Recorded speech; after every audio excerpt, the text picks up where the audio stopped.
વિદ્યાર્થી મિત્રો, આજે આપણે ધોરણ 9 ગણિતમાં પ્રકરણ નંબર 5 યુક્લિડની ભૂમિતિનો પરિચય શીખતા પહેલાં આપણે ભૂમિતિનો અર્થ, ભૂમિતિનો ઉદ્ભવ, ભૂમિતિમાં યોગદાન આપનાર ગણિતશાસ્ત્રીઓ વિશે અને ભૂમિતિના પારિભાષિક શબ્દોની માહિતી મેળવીશું.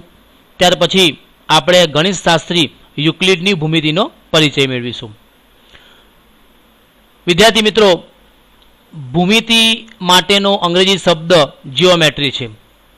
જીઓમેટ્રી શબ્દ બે ગ્રીક શબ્દોના સંયોજનથી બનેલો છે. એક છે જીઓ અને મેટ્રિયન. જીઓનો અર્થ થાય છે પૃથ્વી અને મેટ્રિયનનો અર્થ થાય છે માપવું. એટલે આપણે ગુજરાતીમાં કેવું હોય તો આપણે એવું કહી શકીએ, પૃથ્વી વત્તા માપન એટલે કે જમીનનું માપન. આમ જમીનના માપનની જરૂરિયાતમાંથી ભૂમિતિનો ઉદ્ભવ થયેલ છે. પ્રાચીન સંસ્કૃતિમાં ગણિતની આ શાખાનો અભ્યાસ વિવિધ સ્વરૂપે થયો હતો. ઇજિપ્ત, બેબીલોનિયા, ચીન, ભારત, ગ્રીસ, ઇન્કાસ જેવી તે સમયની સંસ્કૃતિના લોકોને પડતી કેટલીક વ્યવહારિક સમસ્યાઓનો સામનો કરવા માટે ભૂમિતિના વિકાસની જરૂરિયાત ઊભી થઈ હતી. વિદ્યાર્થી મિત્રો, હવે આપણે ભૂમિતિમાં યોગદાન આપનાર કેટલાક ગણિતશાસ્ત્રીઓ વિશે સમજીએ. એમાં સૌથી પહેલાં છે થેલ્સ. થેલ્સ જે છે એક ગ્રીક ગણિતશાસ્ત્રી હતા અને તેમને ભૂમિતિના પ્રણેતા એટલે કે ભૂમિતિના જનક કે પછી ધ ફાધર ઓફ જીઓમેટ્રી તરીકે ઓળખવામાં આવે છે.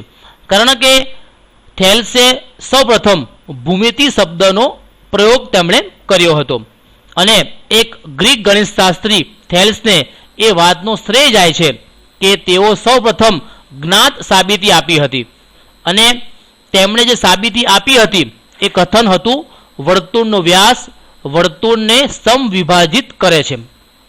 વિદ્યાર્થી મિત્રો, બીજા ગણિતશાસ્ત્રી છે પાયથાગોરસ.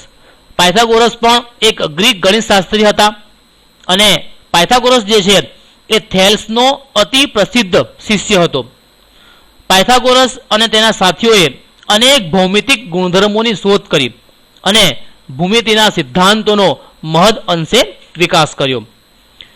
ત્યાર પછી ઈસવીસન પૂર્વે 800 થી ઈસવીસન પૂર્વે 500ના સમયગાળામાં એટલે કે પ્રાચીન સમયની અંદર સુલભાસૂત્રનું સર્જન થયું હતું અને સુલભાસૂત્ર જે છે એ ભૌમિતિક રચનાઓ માટે મહત્વપૂર્ણ ગ્રંથ માનવામાં આવે છે અને તેમાં પણ બોધાયન સુલભાસૂત્ર સૌથી પ્રાચીન છે. તેમાંની રચનામાં પાયથાગોરસના સિદ્ધાંતોની સાબિતીનો ઉપયોગ થયો હતો.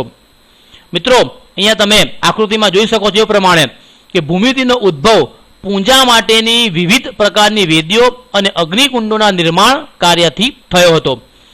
પવિત્ર અગ્નિને વધુ પ્રભાવશાળી બનાવવા માટે તેના સ્થાન, આકાર અને ક્ષેત્રફળની બાબતમાં સ્પષ્ટ રીતે નક્કી થયેલ આદેશોનું પાલન થયું હતું.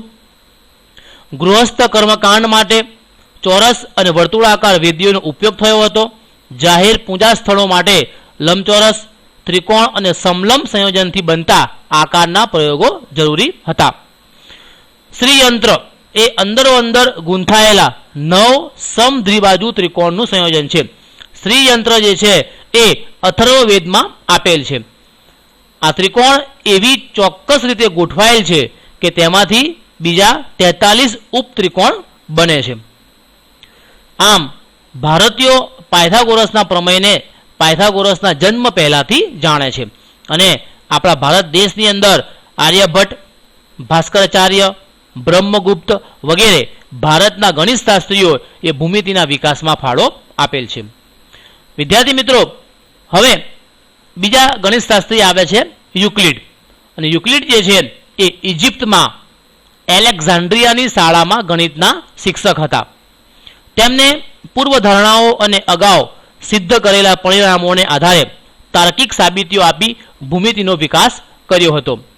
યુક્લિડે એલિમેન્ટ્સ નામનું પુસ્તક લખ્યું હતું અને એ પુસ્તક જે છે એ ભૂમિતિ વિશેનું હતું અને આ પુસ્તકની અંદર તેમને 13 પ્રકરણો લખ્યા હતા અને તેમાંથી પ્રત્યેકને પુસ્તક માનવામાં આવે છે અને આ પુસ્તકો સમગ્ર વિશ્વના ભૂમિતિ સંબંધિત સમજણને આવનારી પેઢીઓ સુધી પ્રભાવિત કરશે. તેમને પ્રથમ પ્રકરણમાં 23 વ્યાખ્યાઓ આપેલી.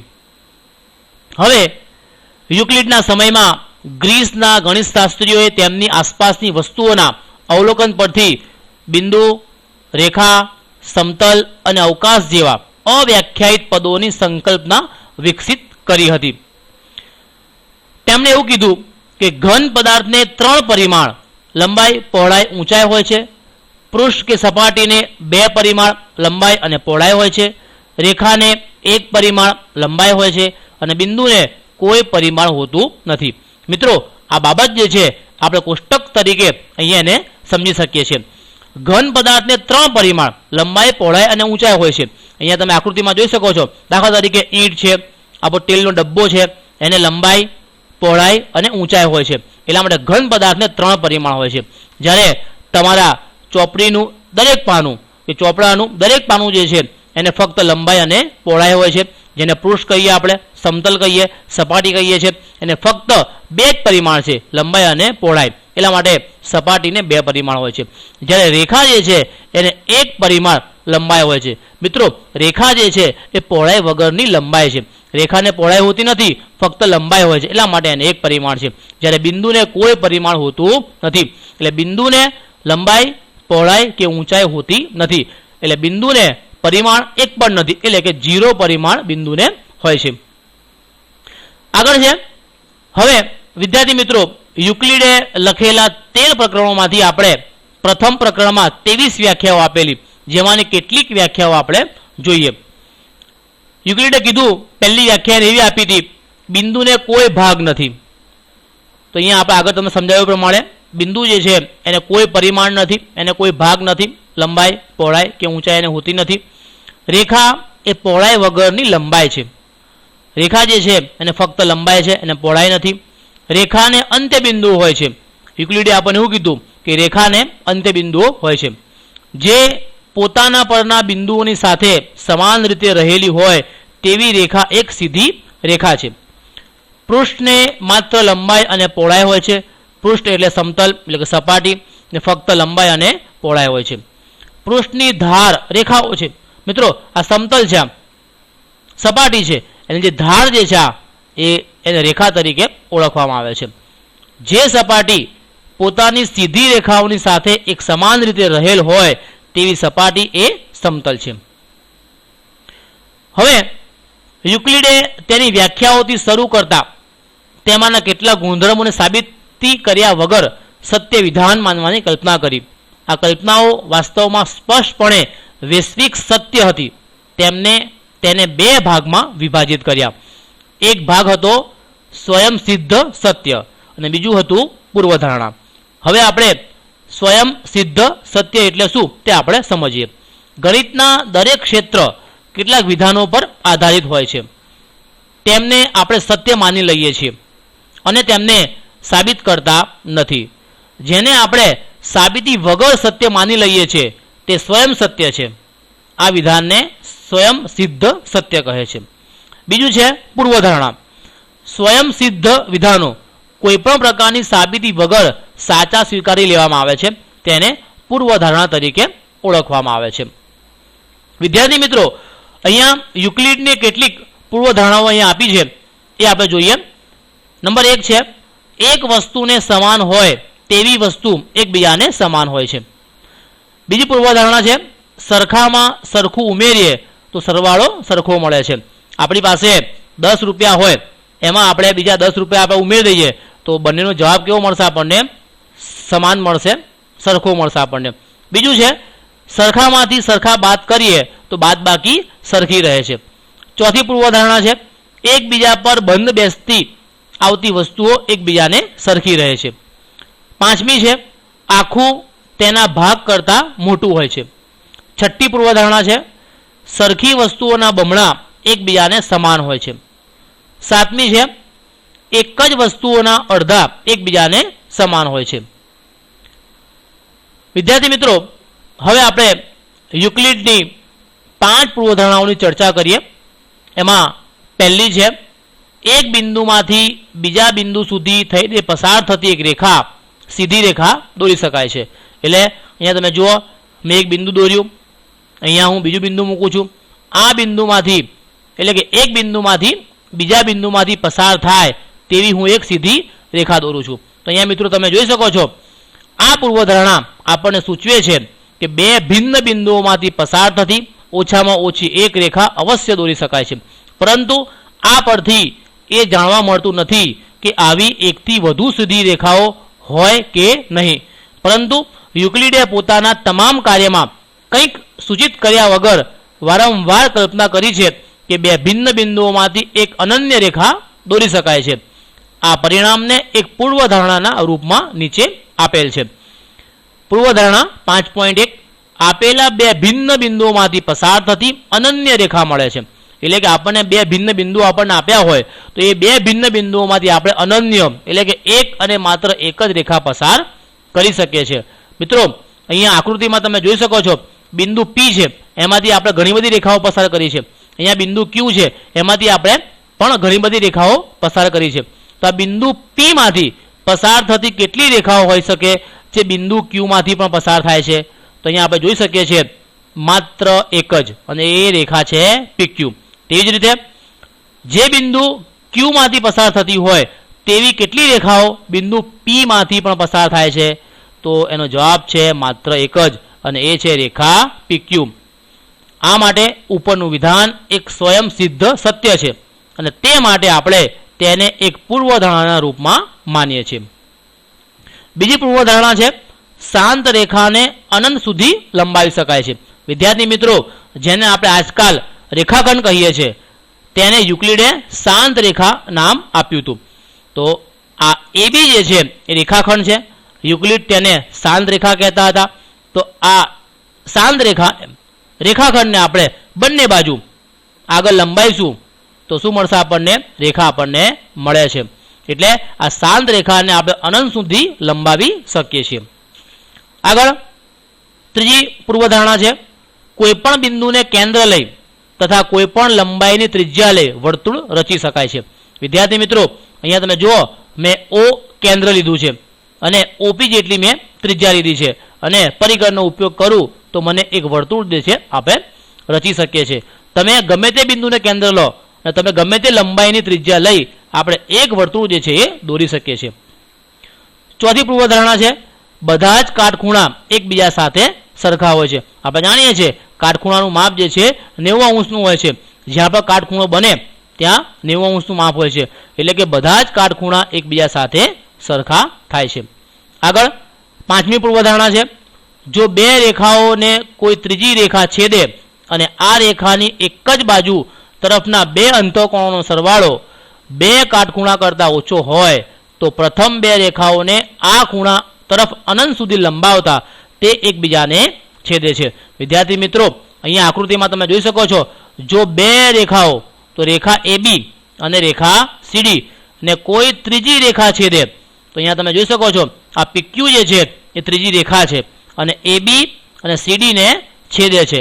એટલે કે PQ જે છે આ છેદિકા બને છે અને આ રેખાની એક જ બાજુ તરફના બે અંતઃકોણો અહીંયા તમે જોઈ શકો છો આ એક નંબરનો જે છે એટલે ખૂણો APQ અને બે નંબરનો જે ખૂણો જે છે PQC, આ બંને ખૂણા જે છે એ છેદિકાની એટલે કે એ રેખાની એક જ તરફના અંતઃકોણો છે અને આ અંતઃકોણોનો સરવાળો બે કાટખૂણા કરતાં ઓછો હોય. બે કાટખૂણા એટલે એક કાટખૂણો એટલે 90 અંશનો, બે કાટખૂણા હોય તો 180 થાય. એટલે કે 180 કરતાં ઓછો હોય તો અહીંયા તમે આકૃતિમાં જોઈ શકો છો મિત્રો આ બંનેનો તમે સરવાળો કરશો તો 180 કરતાં આપણને ઓછો મળશે. તો ઓછો હોય તો પ્રથમ બે રેખાઓને આ ખૂણા તરફ લંબાવતા એટલે કે આ બે જે રેખાઓ જે છે એને ખૂણા તરફ આપણે આગળ લંબાઈશું તો તે એકબીજાને છેદે છે. મિત્રો અહીંયા આપણે આ રેખાને આપણે આગળ લંબાઈએ અને આપણે આ બાજુ લંબાઈએ તો અહીંયા એક એવું બિંદુ આવશે કે બંને રેખાઓ જે છે એકબીજાને છેદે છે.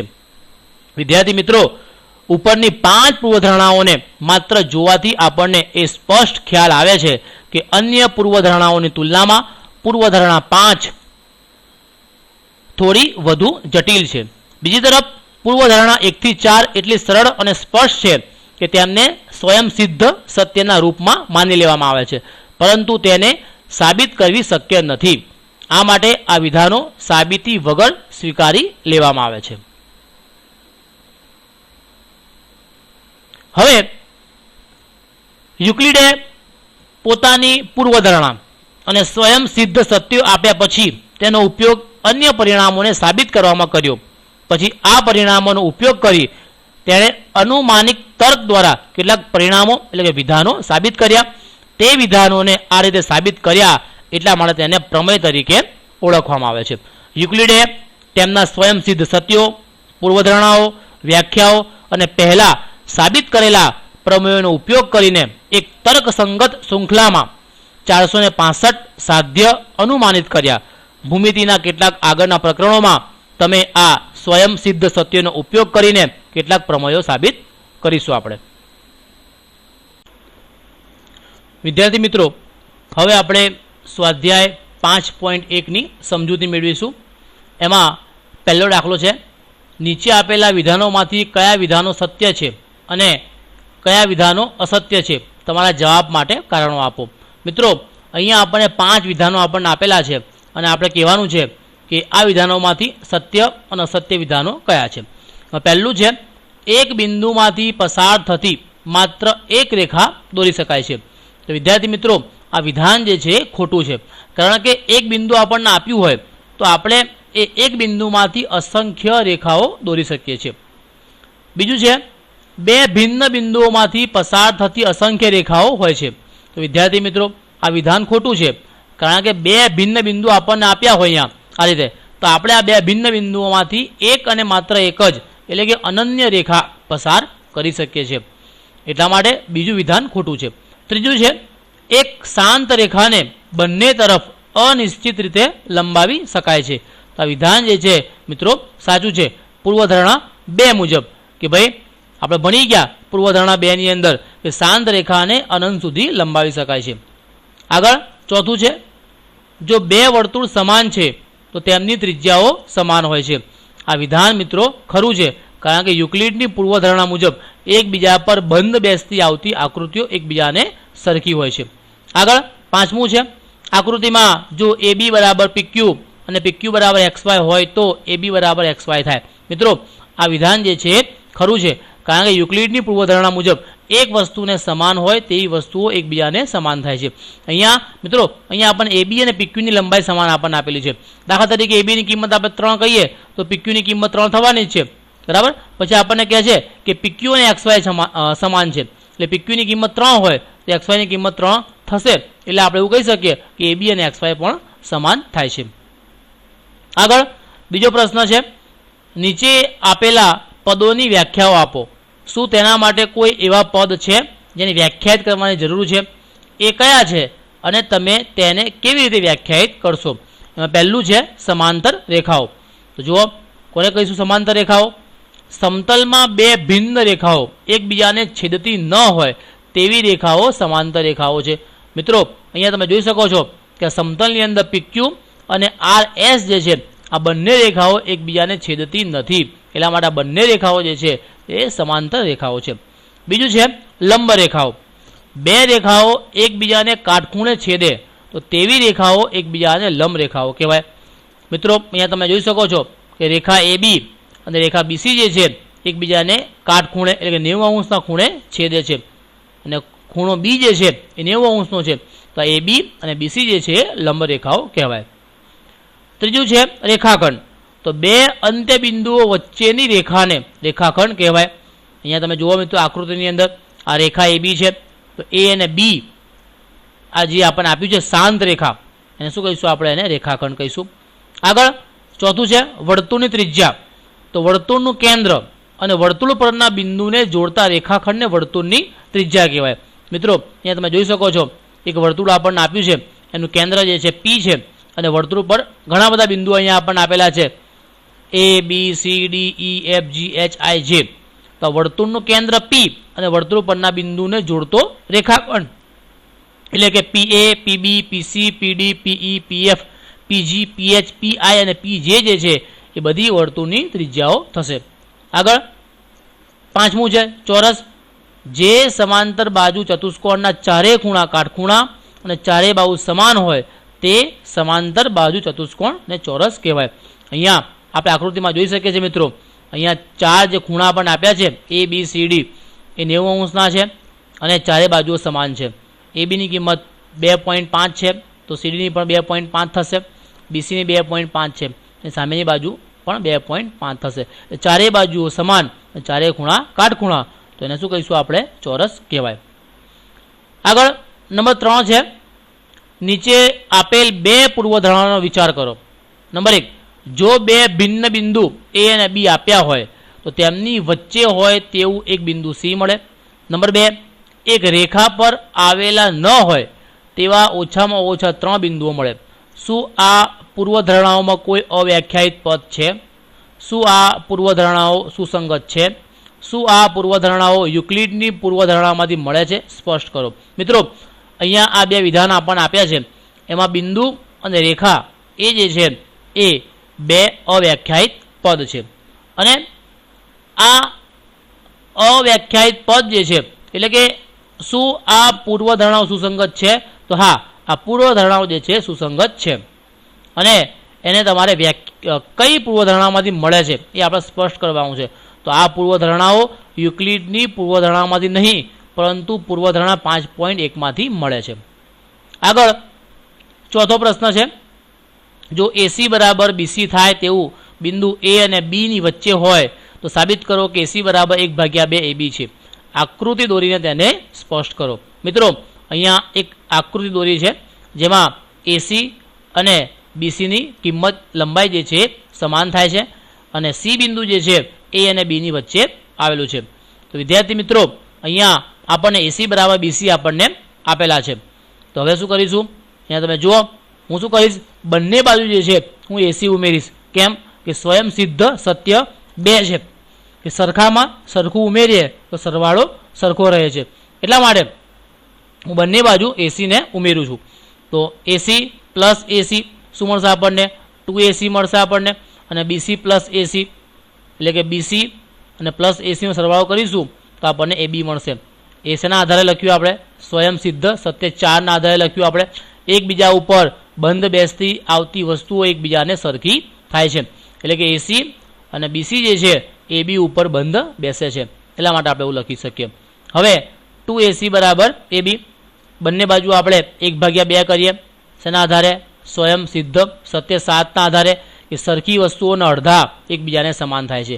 આ બંને વસ્તુ જે છે એ સરખી છે, મેં એના અડધા કર્યા તો એ પણ સમાન થશે. હવે અંશમાં 2 છેદમાં 2 બંને કેન્સલ થશે એટલે શું મળશે આપણને? એસી બરાબર 1/2 AB આપણને મળશે. તો આ રીતે જે છે આપણે જે સાબિત કરવાનું છે આપણે એને સાબિત કરી શકીએ. આગળ 5મો પ્રશ્ન છે. પ્રશ્ન 4માં બિંદુ સી રેખાખંડ ABનું એક મધ્યબિંદુ કહેવાય છે. તો સાબિત કરો કે દરેક રેખાખંડને એક અને માત્ર એક જ મધ્યબિંદુ હોય. તો મિત્રો, પ્રશ્ન 4માં આવી આકૃતિ આપણને આપી હતી અને એમાં આપણે આગળ સાબિત કર્યું પ્રમાણે કે ભાઈ એસી બરાબર 1/2 AB જે આપણે આગળ સાબિત કર્યું છે. હવે મિત્રો, આપણે ધારી લઈએ કે ધારો કે બિંદુ ડી તથા બિંદુ સી ભિન્ન બિંદુઓ છે અને ડી જે છે એ રેખાખંડ ABનું મધ્યબિંદુ છે. અહીંયા હું બિંદુ ડી એવું મૂકીશ, એ બંને જે છે ભિન્ન બિંદુઓ છે. તો મિત્રો, આપણે આગળ જો બિંદુ ડી જે છે એનું મધ્યબિંદુ હોય તો અહીંયા આપણે આગળ લખ્યું પ્રમાણે લખી શકીએ આપણે કે AD બરાબર 1/2 AB. અહીંયા બંને બાજુ જે છે 1/2 AB છે, એ જમણી સાઈડ સરખી છે, ડાબી સાઈડ જે છે એ સરખી થશે. એટલે આપણે AD બરાબર AC આપણે એવું લખી શકીએ. તેનો મતલબ એવો થયો કે ડી અને સી જે છે એ સમાન બિંદુઓ છે. આથી દરેક રેખાખંડને એક અને માત્ર એક જ મધ્યબિંદુ હોય. આગળ 6થો છે. આકૃતિમાં જો એસી બરાબર બીડી હોય તો સાબિત કરો કે AB બરાબર CD છે. મિત્રો, અહીંયા આકૃતિ આપણને આપી છે, રેખાખંડ AD છે, બી અને સી જે છે ADની વચ્ચે આવેલા બિંદુઓ છે, પરંતુ આપણને કહે છે કે એસી બરાબર બીડી છે, એટલે કે એસી અને બીડીની કિંમત જે છે સમાન છે. તો હવે અહીંયા તમે જુઓ, એસી એટલે શું? અહીંયા આકૃતિમાં જોઈને તમને ખબર પડશે. એસી એટલે AB પ્લસ BC લખી શકીએ. તે જ રીતે બીડીની જગ્યાએ શું લખી શકીએ આપણે? BC પ્લસ CD જે છે આપણે લખી શકીએ. શેના આધારે? સ્વયં સિદ્ધ સત્ય 4ના આધારે લખી શકીએ. એકબીજા ઉપર બંધ બેસતી આવતી વસ્તુઓ એકબીજાને સરખી થાય છે.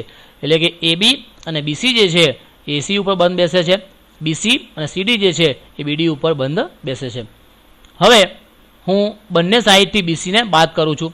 સ્વયં સિદ્ધ સત્ય 3ના આધારે સરખામાંથી સરખા બાદ કરીએ તો બાદબાકી સરખી રહે છે. એટલે આ બંને પદ જે છે એ ઇક્વલ છે, સમાન છે. તો બંનેમાંથી સરખું જે છે હું બાદ કરું છું. તો જે પરિણામ મળશે એ કેવું મળશે? સમાન મળશે.